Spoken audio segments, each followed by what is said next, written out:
ګرانو کتونکو السلام علیکم. زه محمد سلمان همدرد د حق غږ پښتو چینل خبري لنډیز کې ستاسو کوربه اوس تاسو پام را اړوم د مهمو خبرونو لنډیز. نیوزویک مجلې ویلي چې پاکستان لا هم په افغانستان کې د خپل نفوذ له پراخولو لاس نه دی اخیستی او پرلپسې هڅې کوي چې له خپلو ملاتړو سره په همغږۍ د ځواکونو تر وتلو وروسته رامنځته شوې تشه په یو ډول نه یو ډول ډکه کړي. ولسمشر غني وایي چې ډېر ژر به له چین څخه د کورونا ضد 700,000 ډوزه واکسین افغانستان ته راورسیږي.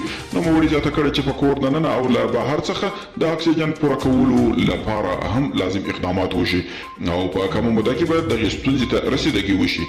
په کابل کې د کاناډا پخوانی سفیر چارلز الکساندر وایي پاکستان خپل سختدریځ او جګړه غوښتونکي وګړي افغانستان ته د نیابتي جګړې لپاره لیږي.